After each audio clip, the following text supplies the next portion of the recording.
So, for the past few weeks, all I have talked about is residency, how I haven't slept, how I'm suffering, how they're beating me. Today, we're going to get away from that and we're going to go back to our medical students who are probably about a month in right now. As y'all can see, I have a lot of energy today. I don't know where it's coming from, but we welcome it. We do. I don't have work till later this afternoon. I work from 3 p.m. to 11 p.m. So I'm just trying to get, a few of my to-do list items done. And, my name is Wanu. By the way, I made the switch from aerospace engineering to medicine. I graduated about 4 months ago now. I thought to spend this time talking to my lovely medical students who have just started, who are probably in the thick of it. Remember from my first video, that meme that I used? Yeah, that's probably how you feel right now, because you're probably running through 30 to 40 lectures every week. You're expected to show up to things. You're expected to have unpacked all your bags, settled in, all that great stuff. There's probably a lot going on for you right now. So we're going to go through a few things that I wish I knew as a new medical student. Number one is you belong. You belong right where you are. Imposter syndrome, we don't know her. We are not friends with her. She does not talk to us. We don't talk to her. We don't know her. Say it after me. Imposter syndrome, we don't know her. Let's go. Imposter syndrome, we don't know her. Excellent. Not only on the first day of medical school, but for several months after that, and even a couple of years in, this would still creep up. I sometimes felt out of place. You're surrounded by some of the smartest people you have ever met. People who've done so many great things, from the volunteering that they've done to the amazing research papers some people have published, and you start feeling like, do I really belong here with my 2 research experiences and first generation self? You do. You do. This is not an argument. This is not a question. I said this in another video. It's not like the dean of the medical school is walking around Publix from Walmart handing out invitations. Hi, would you like to go to med school? We have a few spots open. No, you worked to get here. You did every exam that everybody else did. You put in the application like everyone else did. You belong exactly where you are. And here I am, the same person that said even years into medical school, even now sometimes, I do feel out of place, but it's just something that will come up, and then you need to remind yourself it is not true. Different thoughts will fly through your mind. You don't have to listen to all of them. Not every single thought that you have is true. So even if it does come up, remember this video. Remember my face. Remember me giving you this stern warning that if I catch you playing with imposter syndrome, we will have a problem. Yes, I am threatening you. I hope you feel threatened. Okay? Okay. Number 2. What is number 2? Number 2.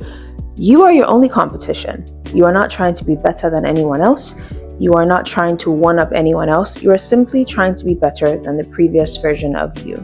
If you try to compete with anybody else, that means, at least in my case, I had 160 something classmates. How many people are you going to compete with? If you are comparing yourself to other people, you don't know what their learning style is. You don't know what resources they have at their disposal. So what is the point? This is not to say that if you have someone who motivates you, someone who challenges you, you should not take that challenge.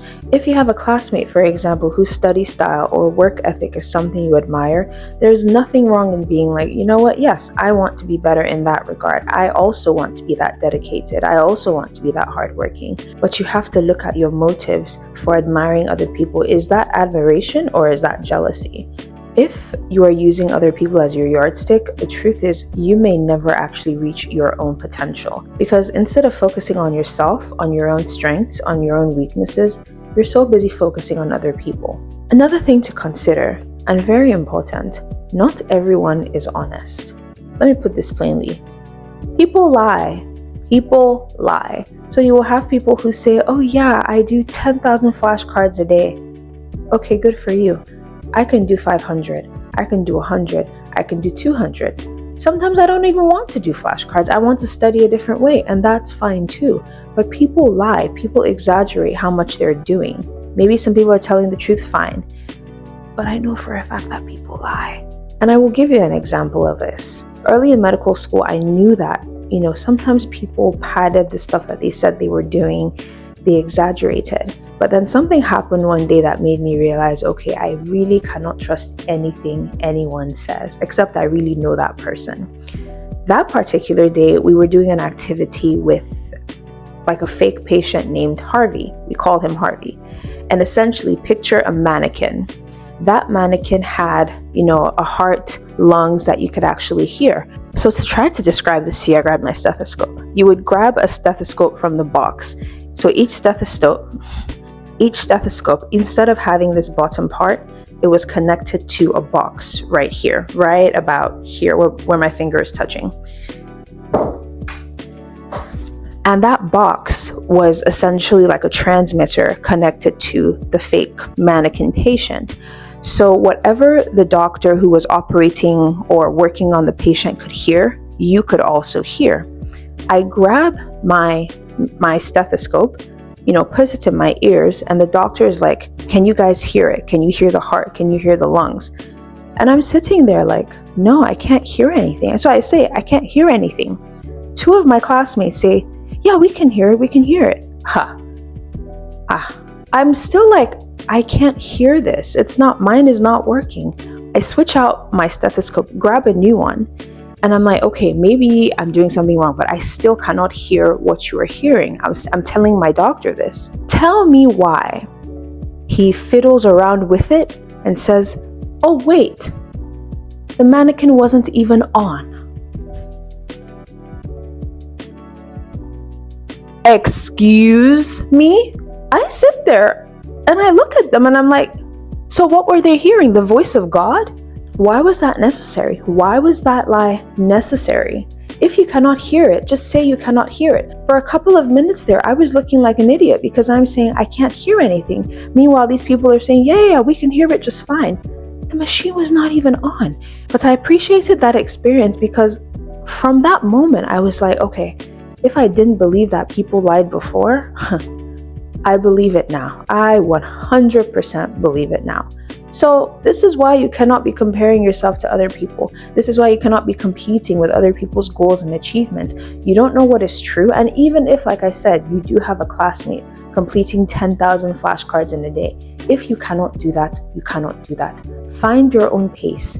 Stick to a schedule that works for you. Stick to a style that works for you. Do what you're supposed to do when you're supposed to do it. Be consistent and you will do well. Number 3, find the resource that works for you and stick to it. When you start, or probably even now, you found that there are so many resources to choose from. First Aid, Anki, Amboss, Osmosis, Boards and Beyond. I mean, I'm not just making these names up. There are so many things to choose from, but not every resource is good for you. Personally, I'm somebody who studies from a book. I like hard copy. I also don't like PDFs. I like hard copy books. But when I got into medical school, everyone was using Anki. Anki is a flashcard app. So instead of having paper flashcards, you can just, you click, and you go through the flashcards that way. That is not for me. But guess what? I started using Anki. More like, I started struggling through Anki. Despite the fact that I know I am a paper person, I got into medical school, and because everyone was doing it, I thought to do it too. And this is not so much about, I was comparing myself to other people. It's just, I felt as though so many people had advised this is the best way to study in medical school. And because there was so much volume, it seemed unrealistic to me that I would actually be able to use paper and pen for 40 lectures a week. So pre-made flashcards, like people from the previous class had already made decks of flashcards that I could just use digitally. I was like, okay, maybe this makes sense. Maybe this would be more efficient for me, but it was not. If I could go back, I would stick to my style, but just adjust it a little bit. Instead of going through the material and making my own notes from scratch, there were also pre-made notes that I could have used, pre-made outlines that I could have worked with. So I could have downloaded those outlines, gone through the material, and just edited those outlines where applicable for it to better suit my style of studying. So if you find a resource that works for you, use it, stick to it. Another example would be Sketchy. So in med school, you have to learn a lot of pharmacology, so medications, and you also have to learn a lot of microbiology. So bugs, bacteria, viruses, all that great stuff. Sketchy was extremely helpful for me. I don't know who came up with it, but God bless them. Essentially, it's a video that you would watch and they would paint a picture throughout the video. And something in the picture represents whether a medication or a particular bug. In this picture, for example, the pencil represents penicillin. So every time you see a pencil in a sketchy, you automatically know they're referring to penicillin as one of the medications that you can use to treat a bug. Extremely helpful for me. For one of my close friends though, she did not want to hear about sketchy. And I remember telling her, like, it's so helpful, you should use it. It just never worked for her. So it's okay for you to be choosy about your resources. There are certain things that I still remember from sketchies that I watched 2 years ago. But if that does not work for you and you want to jot down things about the medications or the viruses, whatever the case may be, go ahead and do that. Do not feel some type of way because everybody is using Anki and you're using paper and pencil. If it works for you, it works. Simple. Number 4, and I say this as someone who aimed for 100% on every test, but grades don't determine your worth. You not getting 100%, you not getting 90, you not even getting an 80 something does not make you a bad student. Am I saying get 50% and be satisfied with it? No. But I'm saying if you do not do as well as you anticipated, that does not make you a bad student.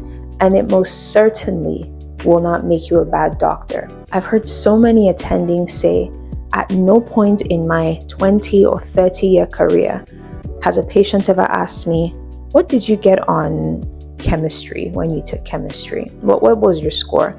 How well did you do in organic chemistry? Yes, you want to be a proficient student. You want to be a doctor that's worth their salt and knows their stuff. But that may not necessarily be reflected by a grade. I also know several people who did excellently in medical school. The best test scores, the best numbers, the best statistics. But I would not let them near my patients with a 10-foot pole. So yes, you want to get good grades. If you find that you're lacking in a particular area, you do want to improve. This is not me telling you to be a slacker or to be mediocre. You always want to be improving on yourself. But a grade does not reflect who you are as a student, who you are as a person, or who you will be as a doctor.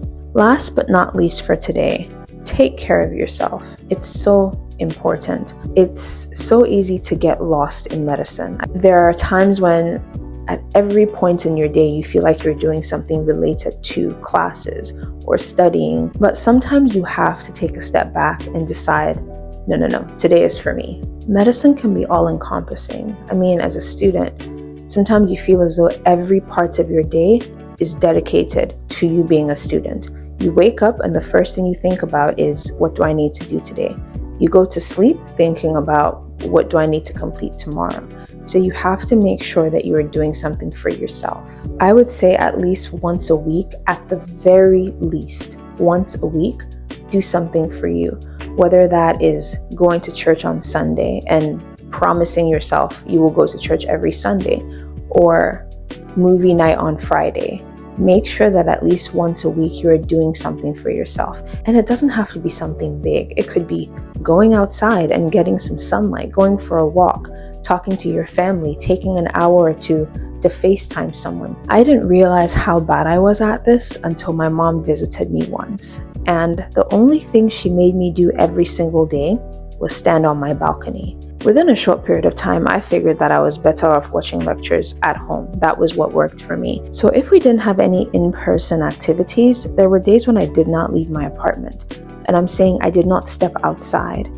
And my mother realized that when she came to visit me, so every day she would make me go stand on the balcony with her for like 5 minutes, even if it was just 5 minutes. But seriously, some days can get so busy that you just get lost in the mix of things. My friend Joy used to say, the work will get done. And it is true. The work, it will get done. And this is all things being equal. If on normal days you are focused, you are hardworking, then yes, the work will get done. There was a time when I promised myself that starting that month, I would take myself out on a date at least once a month. The first time it was set to happen, right when I was getting dressed, I realized that there was an assignment that I hadn't started. This was a Saturday night, and I believe it was due like Sunday night. It wasn't a very long assignment, but it was a task that needed to get done. And I remember considering if I should just cancel that date and go some other time. But I said no. I really wanted to go to this restaurant. I was very excited about it. So I still went. And guess what? The work got done. Like Joy says, the work will get done. And indeed, in that instance, it did get done. So make sure you are doing things for you. Make sure you're speaking to your family. Make sure you're exercising. Make sure you are eating. There is no excuse for you to become a patient because you're trying to be a doctor. There is none. At the point where you feel as though you're getting super overwhelmed, take a step back and take care of yourself. Mental health is also extremely important. If you feel like you're struggling and you need to talk to someone, talk to someone. There is nothing to be ashamed of. I'm really hoping that you go to a school that has resources that are confidential.